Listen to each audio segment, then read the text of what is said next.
Well, just in case you needed a reminder, it's Football Friday, and Absa is proud to be the official banking partner of the English Premier League. What a bet. Why would they do it?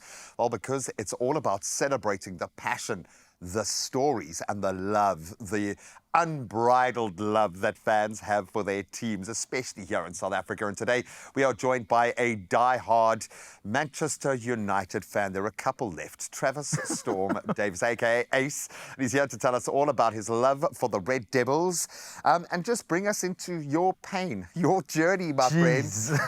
I told you I'm going to struggle to filter what I say today, and I would imagine you're feeling the same. Oh, yeah. Tough times, dude, tough times. But take us back a few steps. Where did the love for this team first emerge? Why Man United, bro? Well, Man United was a team my dad supported. From the age of 9, my dad showed me this, the badge, the crest, that he had taken off of a shirt of his that was ruined. Oh, wow. And he wanted to get it restored and put on a baseball cap. And from that day, I was like, well, hey, Dad supports the team, let's go.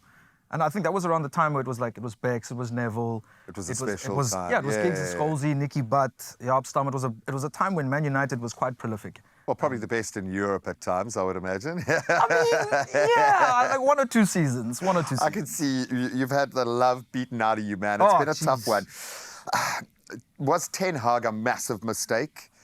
Is the team, the player makeup, the lack of spend in the right ways? What can you attribute the turmoil of the last few years, man? I don't think it's a lack of spend. It's definitely not a lack of spend. I think it's an excess of spend. We're buying massive players, huge superstars, which, to their credit, they're not bad players. They're fantastic players. But the problem starts when you've changed managers every 2 to 3 seasons since 2013. There's no system, yeah.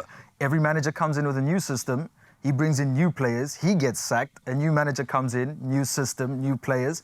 So what you're sitting with at the moment is a makeshift squad of players. So Jim Ratcliffe, obviously sticking with Ten Hag for as long as he did, and that kind of speaks to what you're saying. Maybe don't make a change when you're going to shoot the next guy in the foot. But now they've effectively had to do that now. Would you have hung on to Ten Hag till the end of the season? Did you feel that the team needed to make the change right now? Personally, I think it was needed. Ten Hag ball wasn't doing any good in the Premier League. It's not that he's a bad manager. It's just there's certain things in the Premier League that just don't cut it. Yeah, they don't work. The Premier League is kick and rush. It's kick and run ball. You can't park the bus for a full 90 minutes. Manchester City, come on. Yeah, we don't have that. We don't have that fluidity about our ball game at the moment. So you can't sit and rely on that only. Yeah, you want physicality, you want speed on the counter, you want big players doing their thing. You need the dribbles. You need guys who are brave enough to take on defenders. Guys who are quick enough to think on the ball. Right now, we've got. It's sad to say, we've got Casemiro and Eriksen in the midfield. We've literally got a non-existent midfield. It's just not happening. Listen, I've still got a soft spot for Eriksen, so be careful. Tread lightly, buddy. Tread lightly. He's a beautiful player. No, but I get what you mean. They almost feel like they belong in another team or in another system. So obviously, we've seen the PR angle here, and we love it when they bring past players back in to play these roles because you know they're not there to coach. Yeah. Do you think having a Ruud in that change room, because I think desperately they're trying to readjust the players' mindsets and get their buy-in, and that feels to me where the battle has been lost. The players aren't all in. How do you think the new coach is going to get the team to rally? And I know very little about the gent. Ruben. I can't even think of his name offhand. Ruben Amorim.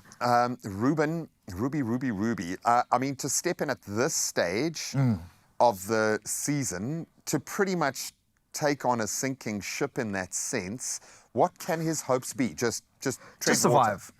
At this point in time, literally tread water. Just survive the season. Try not get relegated.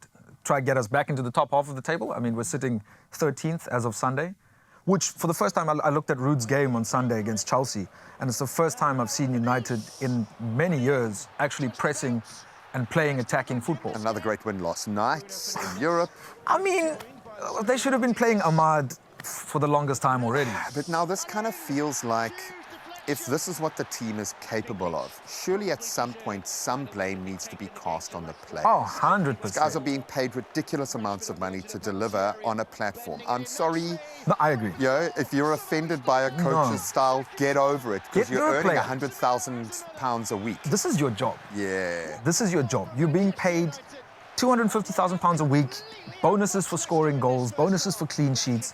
Why are you moaning? Yeah. What are you complaining? United has lost the passion for the club. The team don't play for the badge anymore. They play for the name in the back. Do you feel the fans have disinvested, or has this made you even more? Because I like the fact we wear our jerseys on the day you lose. Pride. You don't wear your jersey on just the Just day on the day you're that winning you or win. on a Book Friday, or Yeah. you wear it when the team needs it. Do you feel this has strengthened Man United's fan resolve, or have you lost a few along the way? I think we're more empathetic towards the plight of like teams of like Liverpool, Tottenham, Arsenal, who, you know, they're strong. They're just not cracking Ever winning anything. Did I say that? Arsenal for years, and I've got such great Arsenal friends, you know, and we chat football all the time, but it's like they just never winning the Premier League since like the late 90s, early 2000s, when the Invincibles were there. So I think as a United fan, you know, right now, I think we're becoming a little bit more empathetic to the plight of tough seasons ahead, and it's a little less irritating is what you're saying. Yeah. Man United fans are actually becoming a little less irritating. A little less annoying. I love you, man. Ace, you are an ace, buddy. Ho fuss for the rest of the season. Yeah. Just for the next couple of weeks, but enjoy Ruud's last game, because that in itself is a moment in history. I know, up against Leicester, so that one should be a thriller, and it's great to see the players responding and the fans. The fans sticking in there, Bert. So stay strong, my friend. One day we'll win something. One day. Now, Absa is recognizing South African super fans, because there are many and very passionate, and part of the campaign, Absa will be running a competition on Instagram where fans stand a chance to win an official, signed, authenticated EPL Man United jersey. Okay, and I've seen it, and it's got the signatures you want. It is insane. Probably priceless to the right person. Head to Absa's Instagram page under the hashtag Football Friday for all of those details on how to win. And of course, the T's and C's apply. I'm watching Ace just wriggling in your chair at the thought of that jersey, man. You can get it. It could be yours. Good luck. A whole season ahead. A myriad of possibilities. Absa, official banking partner of the Premier League.